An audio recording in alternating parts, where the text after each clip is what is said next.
வணக்கம். நான் உங்கள் ஜோதிடன் எஸ்வி வெற்றிமுகன் பேசுகிறேன்.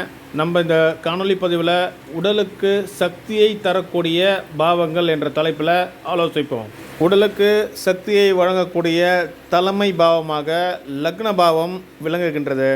லக்கினம் தலை, மண்டையோட்டு பகுதி, மூளை, கபசுரப்பி எனப்படும் பிட்யூட்ரி கிளாண்ட் போன்ற முக்கிய உறுப்புகளை உள்ளடக்கியது. பேச்சு வழக்கில் என்சான் உடம்பிற்கு சிரசே பிரதானம் என்ற பழமொழியை அறிந்திருப்போம். மூளை தன் செயல்பாட்டை இழக்கின்ற போது ஒரு ஜாதகன் சுய நினைவு இன்றி படுத்த படுக்கையாகின்றான். லக்னத்திற்கு 12ஆம் பாவம் படுத்த படுக்கையாக ஜாதகன் இருப்பதை குறிக்கும். லக்னத்திற்கு அடுத்தபடியாக அமையக்கூடிய பாவமாக 5வது பாவம் விளங்குகின்றது.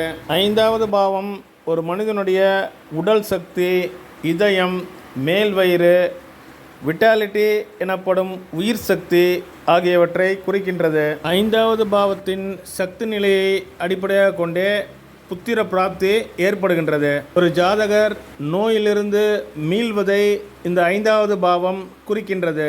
6, 12 ஆகிய தீமையை தரக்கூடிய பாவங்களுக்கு லக்கினம் 5 ஆகிய பாவங்கள் விரய பாவமாக அமைந்து நமக்கு சக்தியினை ஊட்டி நம்மை நோயிலிருந்து விடுவிக்கின்றது. அடுத்ததாக சக்தி ஊட்டக்கூடிய பாவமாக 9வது பாவம் விளங்குகின்றது. 9வது பாவமாகிய தனுசு ராசி முதுகுத்தண்டு தொடை பகுதிகளை குறிக்கும். மனித உடலில் தொடை பகுதியே அதிக தசைகளை கொண்டது. கால்பந்தாட்டம், குத்துச்சண்டை ஆகிய விளையாட்டுகளுக்கு தொடைப்பகுதியின் சக்தி மிக மிக இன்றியமையாத ஒன்றாகும். யோக மார்க்கத்தில் முதுகுத்தண்டின் வாயிலாக 7 ஆதார சக்கரங்களின் சக்தி வெளிப்படுவதை காண முடியும். மனித உடலின் சக்தி பீடங்களாக 1, 5, 9 ஆகிய ஸ்தானங்கள் விளங்குகின்றன.